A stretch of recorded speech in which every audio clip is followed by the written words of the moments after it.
De l'actualité. Bonsoir à tous et bienvenue ce soir dans ce journal. L'Office national de lutte contre la fraude et la corruption OFNAC intensifie sa campagne de sensibilisation des nouvelles législations. Après avoir informé la presse et la société civile, l'OFNAC se tourne vers les acteurs de la justice et les organes de contrôle. Ces lois renforcées sont un pas majeur qui a contribué à la sortie du Sénégal de la liste grise du GAFI. En politique, la scène sénégalaise résonne des dernières révélations d'Ousmane Sonko. Ce dernier, après Thiès, a lors d'un discours tenu à Mour, parlé d'une enveloppe de 40 milliards de francs CFA dégagés par l'État du Sénégal pour des aides à Bakel. Il en a profité pour dénoncer ceux qui, selon lui, exploitent cette situation pour des gains électoraux.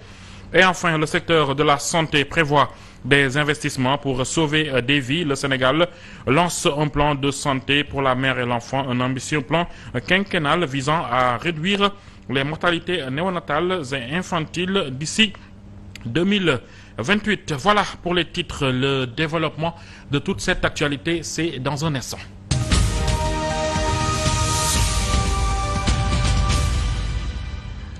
Merci de nous choisir pour vous informer. L'Office national de lutte contre la fraude et la corruption OFNAC poursuit sa mission de vulgarisation des deux nouvelles lois modifiant respectivement la loi portant création de l'OFNAC et celle sur la déclaration de patrimoine. Après avoir sensibilisé la presse et la société civile, l'OFNAC s'adresse aujourd'hui aux acteurs de la justice et aux organes de contrôle pour explorer les contenus de ces lois, lesquels ont en partie permis au Sénégal de sortir de la liste grise du groupe d'action financière internationale GAFI. Si le Sénégal a été retiré de la liste grise du groupe d'action financière qui cible les pays présentant des risques élevés de blanchiment de capitaux et de financement du terrorisme, c'est en partie grâce à l'adoption de nouvelles lois facilitant le travail de l'Office national de lutte contre la fraude et la corruption.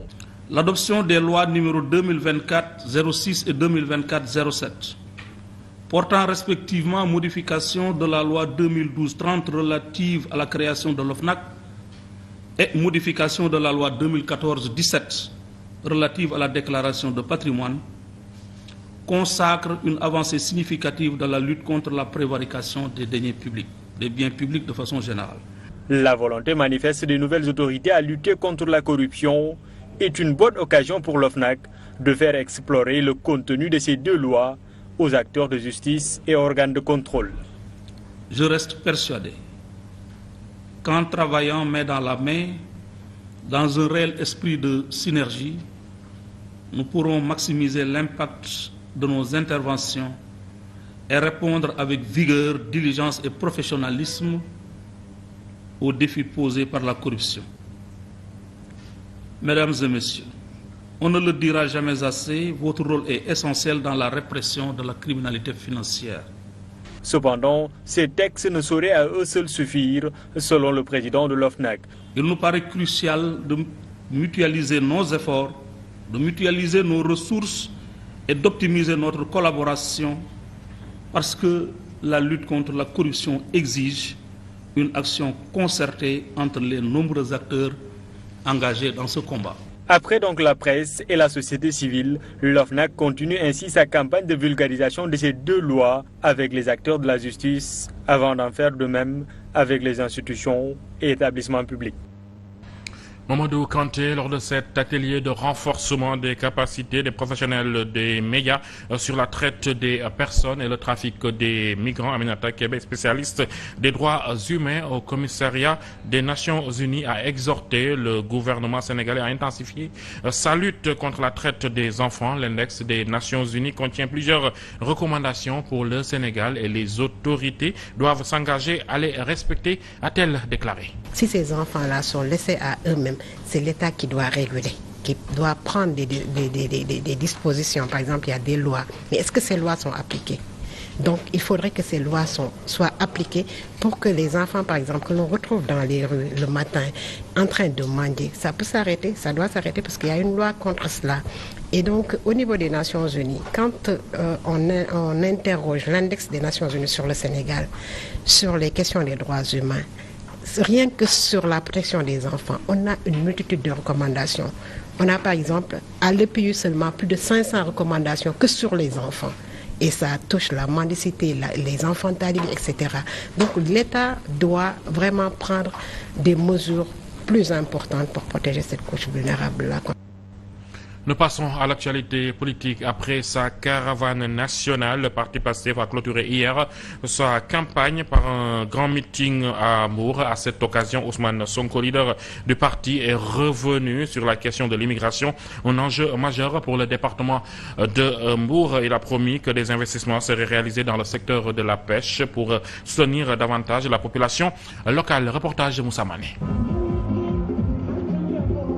Après l'étape de Joal, Fimela, Diofior, Diouroup, Tataguine, entre autres, c'est à Mbour que va se tenir le grand meeting de cette deuxième journée de campagne. Sur place, les militants étaient nombreux à attendre avec impatience l'arrivée de leur leader. Ousmane Sonko, dès l'entame de son discours, lance des piques à l'opposition. Man Soumaleni Setan, j'ai pitié de cette opposition. Parce que voilà des hommes et des femmes qui n'ont pas compris que ce vent de changement est arrivé et a été largement approprié par les populations que vous êtes, et particulièrement cette jeunesse extraordinaire que vous êtes. La politique est un exercice noble, un exercice au service de soi-même, mais surtout au service de sa nation, fait-il savoir. Selon lui, c'est un contrat moral très fort qui le lie à la jeunesse sénégalaise. Nous ne devons nullement oublier ce qui est à l'origine de tout ceci. Entre vous et nous, il y a un contrat moral qui nous lie. Vous avez espoir en nous et nous n'allons nullement vous trahir. Comme vous, nous aimons aussi ce pays et nous allons le mettre sur la rampe de l'émergence. Tout cela en mettant en avant l'intérêt de toute la nation. Un meeting dans un contexte où l'immigration irrégulière a fini d'atteindre son point culminant avec le nombre de morts notés dans ce département. Mbour regorge toutes les potentialités et mérite de très grands investissements, fait-il savoir. Dans le référentiel 2050, nous voulons faire de Mbour une métropole d'équilibre. C'est-à-dire, nous allons offrir à Mbour toutes les capacités, comme nous le voyons à Dakar, que ce soit en termes de volume, en termes de développement, ou tout ce que cela demande. Parce que Mbour a toute la potentialité, tout le potentiel, mais également la capacité. Ousmane Sonko invite les jeunes à s'unir autour de l'essentiel pour la réussite du projet. En bref, lors de son discours à Mbour, Ousmane Sonko a fait savoir que l'État du Sénégal a dépensé plus de 40 milliards de francs CFA, dont 8 milliards pour secourir les populations de Bakel. Il a dénoncé ceux qui, selon lui, politisent cette question à des fins électorales. La coalition PASTEF a dévoilé hier sa liste départementale de Dakar menée par Abbas Fall. Le député sortant a promis une rupture radicale à l'Assemblée nationale et vise une large majorité pour faire basculer les équilibres en faveur de son camp. Qu'est-ce qu'il faut faire maintenant pour que ce pays-là change? Nous avons dépassé une étape. C'est l'élection présidentielle de 2024. Maintenant, qu'est-ce qu'il faut faire pour que le président Bassirou Diomaye Faye et son premier ministre puissent mettre en œuvre leur vision? Il nous faut une large majorité à l'Assemblée nationale. J'ai été élu en 2022. Nous étions partis en intercoalition et en coalition. Nous avons lâché et finalement on était une trentaine de députés. Mais on a tenu bon. On a montré que nous étions des députés de valeur, que nous n'étions pas des députés de pacotille. Et la vision du président Bassirou Diomaye Faye, qui sera mise en œuvre par le Premier ministre, cette vision-là va dans ce sens-là. Ce pays va changer. Et avec nous tous, dans la vérité et la transparence. Maintenant, il faut qu'on ait la majorité à l'Assemblée nationale. Ces élections sont extrêmement importantes. Je vous donne rendez-vous le 17 novembre, Inch'Allah, pour une large majorité au président Bassirou Diomaye Faye et à son premier ministre, chef de liste, le président Ousmane Sonko.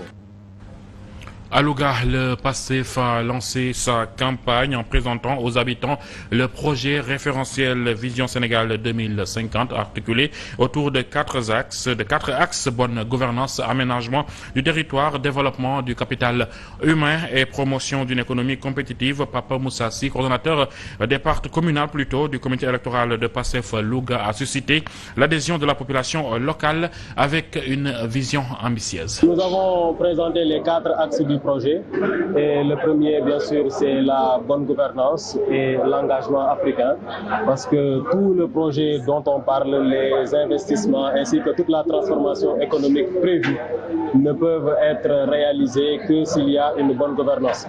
C'est pour ça que la politique du gouvernement de son Excellence le président Bassirou Diomaye Diakhar Faye même repose sur cette éthique du Jubal Jubanti. Le deuxième axe étant l'aménagement du territoire. Donc on a parlé également de la question foncière et des réformes qu'on devrait apporter à ce niveau. Le troisième axe qui concerne le capital humain également a été abordé, et la nécessité de miser sur la formation professionnelle et le développement de l'école pour que également nous puissions avoir un capital humain solide.